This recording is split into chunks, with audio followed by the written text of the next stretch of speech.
इस साल जितने भी ममालिक में इंतखाबात हो रहे हैं उसमें सबसे बड़े दुनिया में इंतखाबात भारत में शुरू हो चुके हैं। बेहतरी की उम्मीद है दोनों ममालिक के रवाबित में। कांग्रेस और बीजेपी इस दफ़ा भी इन्हीं दोनों में से एक और बीजेपी के ज़्यादा इम्कानात जाहिर किए जा रहे हैं। क्या समझती हैं, क्या एक्सपेक्टेशन होनी चाहिए? पोल्स जो अभी तक आ रहे हैं इंडिया में उसमें तो यही लग रहा है कि बीजेपी बड़ी कंफर्टेबल पोजीशन में है और वो जीत जाएगी। अगर बीजेपी हुकूमत बना लेती है और एक कंफर्टेबल, उनका बल्कि इस बार नारा भी यही है कि अब की बार 400 से पार, मतलब कि वो चाह रहे हैं कि उनको 2/3 मेजॉरिटी मिले। मुझे कोई खास बेहतरी पाकिस्तान और इंडिया के ताल्लुकात में अगर बीजेपी हुकूमत बनाती है कोई खास नजर नहीं आती, इसलिए क्योंकि मेरी राय में इंडिया के पास इतना बड़ा कोई इंसेंटिव नहीं है कि वो पाकिस्तान के साथ इस वक्त इंगेज करे। हाँ, दोनों न्यूक्लियर पावर्ड ममालिक हैं तो थोड़ी बहुत लिमिटेड इंगेजमेंट तो रखनी ही पड़ती है, लेकिन एज सच कोई इतना बड़ा कोई इंसेंटिव नहीं है। शायद हमारा बड़ा ज्यादा इंसेंटिव है क्योंकि हम मईशत के हवाले से देखते हैं, ट्रेड के हवाले से देखा है। हाल ही में वज़रा ने कुछ इशारे भी दिए हैं इस तरफ, खासकर इसहाक डार जैसे देख ले। भट्टी साहब, आपकी क्या चीज अलीना, बस मैं एक लाइन ऐड कर दूं आप, बल्कि अभी जब इंतखाबात चल भी रहे थे, उनकी मुहिम चल रही थी इंडिया में, तो हमने देखा कि जय श्री राम दोस्तों एंड जय हिंद दोस्तों, जैसे कि आप लोगों ने वीडियो देख ली है, पाकिस्तान के लोगों की या पाकिस्तान के मीडिया पर्सन की टेंशन ये है कि अगर मोदी 2024 में आ गया तो इस बार पाकिस्तान की शामत है, क्योंकि पाकिस्तान को जो है ना सीधे सीधे थ्रेट मिल रहे हैं।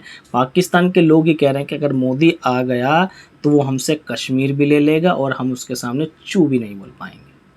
अब इनकी बातें सुनते हैं, फिर मिलते हैं वीडियो के बाद। चलिए स्टार्ट करते हैं। इस साल जितने भी ममालिक में इंतखाबात हो रहे हैं उसमें सबसे बड़े दुनिया में इंतखाबात भारत में शुरू हो चुके हैं। बेहतरी की उम्मीद है दोनों ममालिक के रवाबित में। कांग्रेस और बीजेपी इस दफ़ा भी इन्हीं दोनों में से एक और बीजेपी के ज़्यादा इम्कानात जाहिर किए जा रहे हैं। क्या समझती हैं, क्या एक्सपेक्टेशन होनी चाहिए? पोल्स जो अभी तक आ रहे हैं इंडिया में उसमें तो यही लग रहा है कि बीजेपी बड़ी कंफर्टेबल पोजीशन में है और वो जीत जाएगी। अगर बीजेपी हुकूमत बना लेती है और एक कंफर्टेबल, उनका बल्कि इस बार नारा भी यही है कि अब की बार 400 से पार, मतलब कि वो चाह रहे हैं कि उनको 2/3 मेजॉरिटी मिले। मुझे कोई खास बेहतरी पाकिस्तान और इंडिया के ताल्लुकात में अगर बीजेपी हुकूमत बनाती है कोई खास नजर नहीं आती, इसलिए क्योंकि मेरी राय में इंडिया के पास इतना बड़ा कोई इंसेंटिव नहीं है कि वो पाकिस्तान के साथ इस वक्त इंगेज करे। हाँ, दोनों न्यूक्लियर पावर्ड ममालिक हैं तो थोड़ी बहुत लिमिटेड इंगेजमेंट तो रखनी ही पड़ती है, लेकिन एज सच कोई इतना बड़ा कोई इंसेंटिव नहीं है। शायद हमारा बड़ा ज्यादा इंसेंटिव है क्योंकि हम मईशत के हवाले से देखते हैं, ट्रेड के हवाले से देखा है। हाल ही में वज़रा ने कुछ इशारे भी दिए हैं इस तरफ, खासकर इसहाक डार जैसे देख ले। भट्टी साहब, आपकी क्या चीज अलीना, बस मैं एक लाइन ऐड कर दूं आप, बल्कि अभी जब इंतखाबात चल भी रहे थे, उनकी मुहिम चल रही थी इंडिया में, तो हमने देखा कि नरेंद्र मोदी का भी बड़े अग्रेसिव किस्म के बयान आ रहे थे पाकिस्तान के बारे में कि हम वहां पे घुस के मारेंगे दहशतगर्दों को। उनके जो डिफेंस मिनिस्टर हैं उन्होंने भी जाके टीवी पे इस किस्म के बयान दिए, और ये सिर्फ बयान नहीं थे, अब तो रिपोर्ट्स भी आ गई हैं कि इस किस्म की उनकी स्ट्रेटजी रही है इंडिया की। अच्छा, इंतखाबात के माहौल में तो इस तरह के हमने देखा बयान होते ही हैं। एजाज, आपसे सवाल, लेकिन क्या आपको लगता है इंतखाबात के बाद जब चीज़ें ज़्यादा सेटल डाउन होंगी, हुकूमत आ जाएगी, तो बेहतरी हो सकती है कुछ? पहली बात तो यह है कि ये बहुत ही अफसोस की बात है कि जब पाकिस्तान में 8 फरवरी को इंतखाबात हुए तो पाकिस्तान ने किसी भी हिंदुस्तानी जर्नलिस्ट को पाकिस्तान का वीज़ा नहीं दिया, और कोई हिंदुस्तानी जर्नलिस्ट पाकिस्तान के जो इंतखाबात हैं उनको कवर नहीं कर पाए। और बतौर पाकिस्तानी जर्नलिस्ट मेरी बड़ी ख्वाहिश है कि मैं हिंदुस्तान के इंतखाबात को कवर कर सकूं, लेकिन ये अलमिया देखिए कि हम हिंदुस्तान नहीं जा सकेंगे। उसकी वजह ये है कि ज़ाहिर है हमने वीज़ा नहीं दिया, तो ज़ाहिर है वो भी वो अपने हाथ में लिए हुए कि हम वीज़ा नहीं देंगे। तो एक बात तो ये। दूसरी बात ये कि मैं ये समझता हूँ कि पाकिस्तान और भारत के दरमियान जो विंडो ऑफ अपॉर्चुनिटी है वो इन इंतखाबात के बाद मौजूद है। वो इसलिए इन इंतखाबात के बाद मौजूद है कि जो भारतीय प्राइम मिनिस्टर हैं नरेंद्र मोदी, वो अपना टेक्निकली आखिरी इलेक्शन लड़ने जा रहे हैं, और लग ये रहा है कि शायद वो ही अगले प्राइम मिनिस्टर होंगे।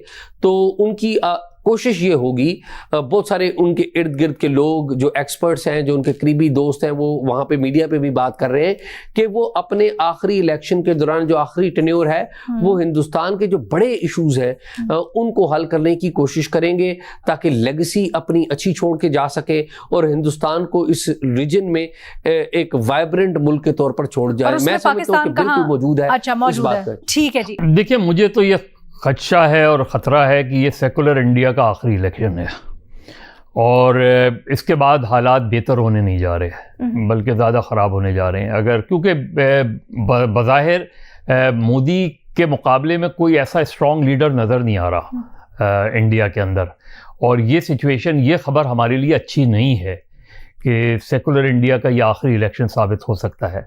और वहाँ से जो रिपोर्ट्स हैं, वहाँ से जो जिन लोगों से बात हुई है, वहाँ जुडिशरी से लेके मीडिया तक, और अब आपको वहाँ ये तक खदशा जाहिर किया जा रहा है कि शायद जो इंडियन इलेक्शन कमीशन की सारी दुनिया में मिसाल दी जाती है, वो अगर ये इंतखाबात मोदी जीत जाते हैं तो वो इंडियन इलेक्शन कमीशन भी वैसा इंडियन इलेक्शन कमीशन नहीं रहेगा।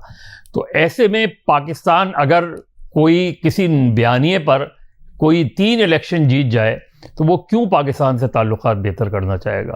तो मुझे तो नहीं लगता कि पाकिस्तान और इंडिया के दरमियान ताल्लुकात बेहतर होने जा रहे हैं। मैं देख रहा था कि भारत की जो लीडरशिप है, डॉक्टर जयशंकर जो है, वो एक तकरीब से खिताब कर रहे थे एक किसी महफिल में। तो वो कह रहे थे कि वेस्टर्न मीडिया लिखता है जी आजकल के भारत के अंदर बड़ी गर्मी है, ये इलेक्शंस क्यों करवा रहे हैं। तो वो कह रहे थे, डॉक्टर जयशंकर ये कह रहे थे कि बिल्कुल गर्मी है, लेकिन हमारा जो वोटर टर्नआउट है आपके मुल्कों के वोटर टर्नआउट से ज़्यादा है, डिस्पाइट द फैक्ट गर्मी है। तो उनकी बात में मुझे लॉजिक तो नज़र आई, लेकिन क्वेश्चन ये है कि दुनिया को जो डेवलप वर्ल्ड है उसको सारी बात है, एक ये होता है कि हाँ जी हमें इनसे पूछना है। हर मुल्क जवाब नहीं दे सकता, भारत वो मुल्क है जो जवाब दे रहा है। And it is all about confidence, इसका ताल्लुक कॉन्फिडेंस से है। लेकिन कॉन्फिडेंस कैसे आता है?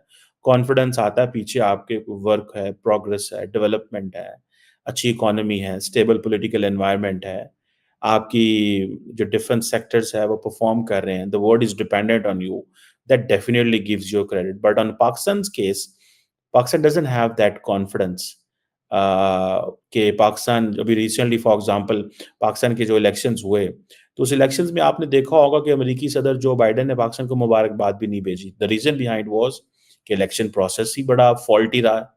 लोगों ने उसके ऊपर क्वेश्चन मार्क ही बड़े कर दिए, लोगों ने इतने सवाल उसके ऊपर किए कि लोग महसूस करने शुरू हो गए कि भाई ये क्या चीज़ है, ये क्या चीज़ है कि हम इसको कैसे जस्टिफाई करें। मैं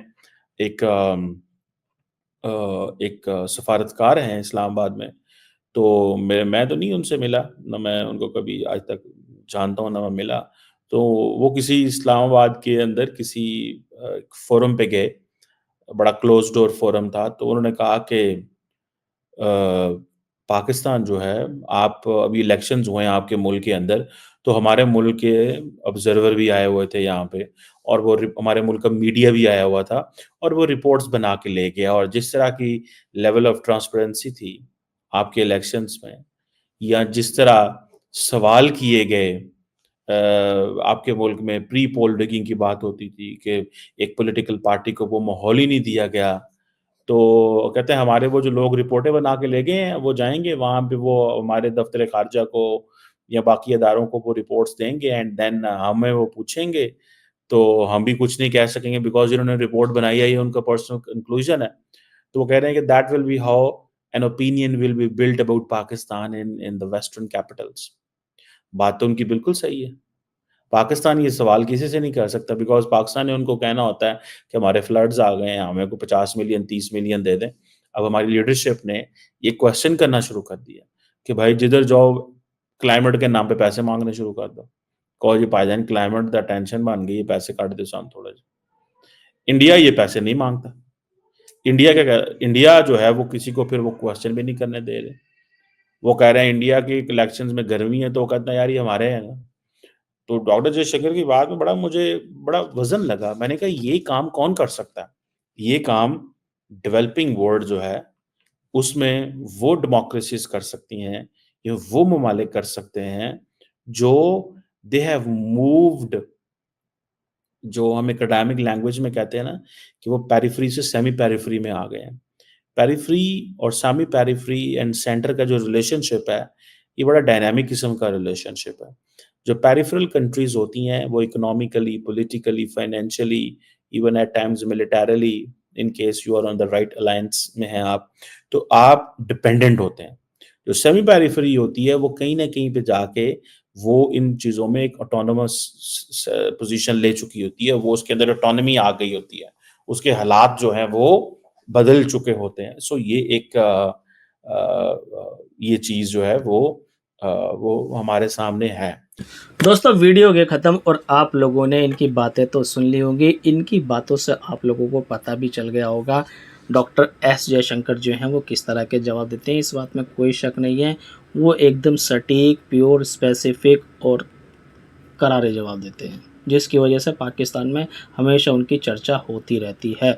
अब जब उनसे किसी मीटिंग में पूछा गया कि भारत के अंदर तो बहुत गर्मी है, तो उन्होंने कह दिया कि हमारे जो वोटर्स हैं वो तुम्हारे वोटर से कहीं ज़्यादा है, उसके तौर पर भारत के अंदर वाकई में गर्मी है। कहते हैं कि हाँ भाई लॉजिकल बात है, और ये कहते हुए नहीं थक रहे हैं कि वाकई में ही कि ये मोदी जी अगर आ गए तो हमारी शामत आ जाएगी।